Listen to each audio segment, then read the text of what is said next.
One of the first questions people want to know about kitesurfing is how long does it take to learn?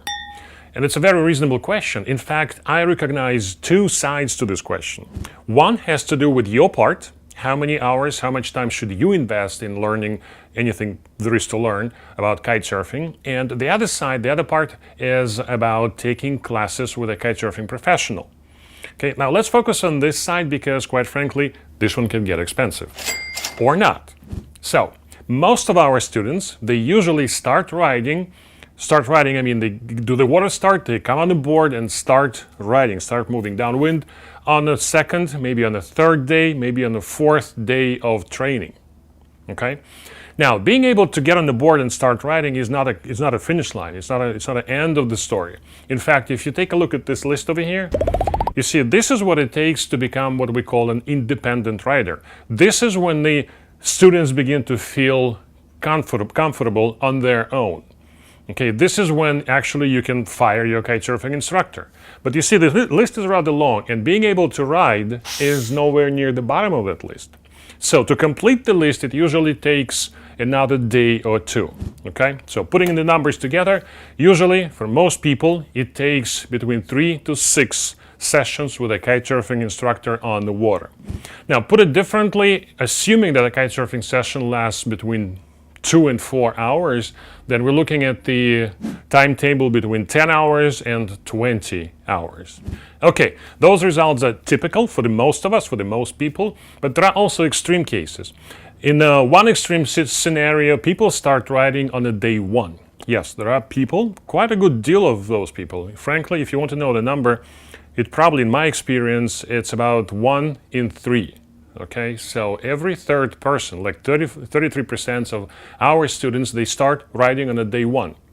Well, some other people take way longer. Some people take 6, 7, or even 8 sessions until they become comfortable on their own. Now, why is there such a broad range? It's almost tenfold between 1 day versus 8 days.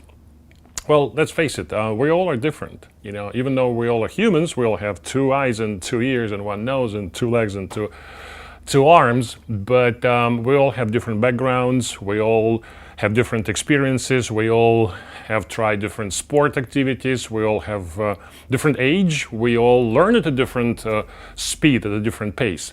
So that's why we all have different progressions when it comes to learning anything, not just kitesurfing. Now, let's take a look at the people who start riding on a day one. Turns out that they have a lot of things in common, not just one, but several. Well, to begin with, they all come to their first session, to their first class with the kitesurfing instructor. They come prepared. They come with their homework done. They learned a good deal about kitesurfing, and in fact, what's happening when a student signs up with the Kitesurfing Academy, we usually give him access to our online course. In that course, we cover 50 topics. Over 10 hours of coaching is in that program, and I ask each and every student to go through the whole program. So people that start riding on a day one, they all, let me see, with no exception, they all complete the program. They completed the program, and they usually show up on the first session with questions. They want to learn some extra, okay? So if you want to check out that program, the link is down below. Check it out. Part of the program is free, part of it is not, but it should help you a good deal to prepare yourself for the first kitesurfing session with a kitesurfing instructor. Okay, so that's part one. Another thing these people, these fast learners, they have in common is they usually have some kind of an exposure, some kind of a history of board riding. Be it a snowboard, be it a wakeboard, be it a regular surfboard, or what else is there out there, skateboard. Any kind of board riding has to do with maintaining a balance. So you can easily transition that experience, transfer that experience over into the kite surfing. Okay. Another component that these fast learners have in common, they usually have some kind of exposure to wind activities, wind sports. Be it a sailing, be it windsurfing, be it paragliding, be it a parasailing. Well, no, parasailing doesn't count. It's not an activity, it's a passivity.